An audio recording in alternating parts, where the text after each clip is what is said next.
Ada sebuah indikasi ekonomi untuk mengukur kemajuan sebuah bangsa saat ini, yaitu seberapa masyarakatnya mengenal dan seberapa banyak masyarakatnya menggunakan digital payment. Misalnya, dua buah negara di Eropa, Swedia dan Finlandia, sudah 90% mereka menggunakan cashless karena semuanya menggunakan digital payment. Tiongkok, 70%-nya digital payment. Namun ada yang dahsyat dari Tiongkok, yaitu perputaran pembayaran digital di dalam negerinya 2 kali PDB negaranya. Tiongkok, PDB-nya itu 13.000 billion dolar atau 13 kali besarnya Indonesia. Indonesia sekitar 1.000 billion. Penduduk Indonesia dibanding Tiongkok itu 1:5. Indonesia 270 jutaan, Tiongkok 1,4 miliar. Jadi kekayaan per individu juga kekayaan negara antara Indonesia dengan Tiongkok adalah Tiongkok lebih kaya 3 kali lipat dari Indonesia. Lalu ada lagi yang sangat mencolok perbedaannya. Pembayaran digital di Tiongkok itu 2 kali PDB-nya alias 26.000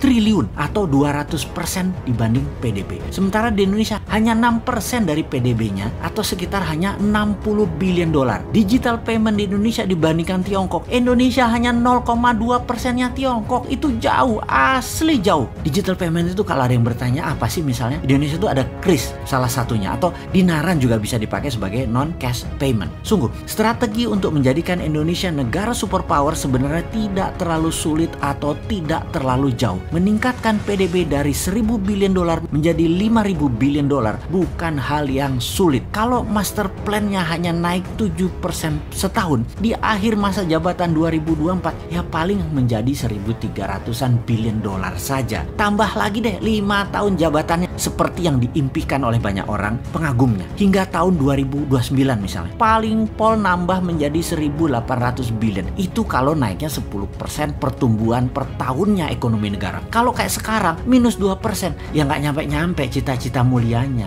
Itulah pentingnya new mind ambil peluang, old mind minggir. Walaupun Anda populer, kasih kesempatan new mind ini adalah langkah gentle membangun bangsa. Sungguh, populer itu bagus, tapi memakmurkan, menyehatkan, dan menyelamatkan bangsa dan negara ini itu jauh lebih bagus. Dalam 5 tahun naik 5 kali lipat, bagaimana caranya? Sebenarnya nilai itu secara ekonomi itu sudah menyusul Tiongkok dalam hal perbandingan pendapatan per kapitanya. Jadi dengan langkah kecil membuat 5 kali lipat naik dalam 5 tahun, maka 20 tahun ke depan PDB Indonesia adalah 25.000 billion. Bukan tidak mungkin atau naik 25 kali dari saat ini. Caranya, nah ini kan banyak yang bertanya begitu terus. Oke, pertama, dibangun kesadaran masyarakat menggunakan transaksi non-cash. Permurah biaya internet sampai 0 kalau perlu, dan jasa keuangan transfer harus 0. Kedua, tinggikan uang beredar hingga 5 kali lipat dari sekarang. Namun harus dengan peningkatan produksi 10 kali lipat dari sekarang. Secara nasional kita harus mendata mana produksi asli Indonesia yang 100% berbahan lokal hingga produksi yang 70% berbahan baku lokal. Kemudian yang 40% unsur lokalnya. Terus hingga 0.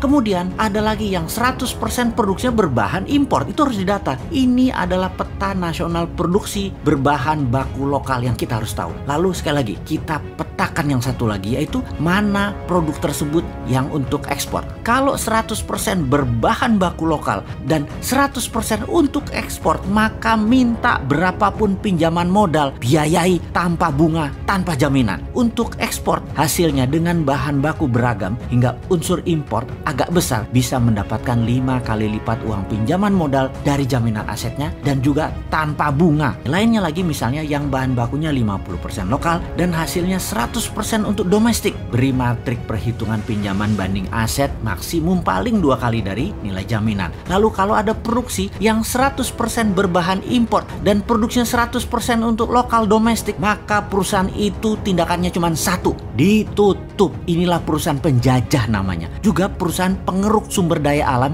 yang hasilnya 100% ekspor bukan untuk domestic consumption. Tutup. Kita harus waspada sama yang model beginian. Penjajahan ekonomi model beginian harus waspada dan harus dihilangkan dari muka bumi Indonesia. Juga mereka yang punya hutang menggunakan mata uang asing ini harus dipetakan. Mereka ini bisa saja kalau ada apa-apa langsung tinggalin Indonesia. Ini mereka harus diwaspadai. Mereka itu agen-agen asing sebenarnya. Nantinya mereka meninggalkan hutang dalam mata uang asing di Indonesia. Produk hasilnya juga untuk pasar lokal. Bahan bakunya impor. Wis, asli ini bajingan ekonomi. Harus ditutup, harus disikat aja mereka mereka ini. Wis, jelas yo, jangan nanya lagi duitnya dari mana. Jangan sampai ketinggian ilmu, sampai nggak bisa diaplikasikan. Saat ini terbukti loh, kalian itu sudah 40 tahun dikasih kesempatan para ekonom tersebut, ternyata nggak pernah bikin rupiah menguat, tapi mau ngajarin generasi Newmind hal yang tidak terbukti tadi. Katanya bisa membuat ekonomi negara nantinya jadi berdaulat. Stop, mana terima kaum Newmind sekarang udah enek sama lu.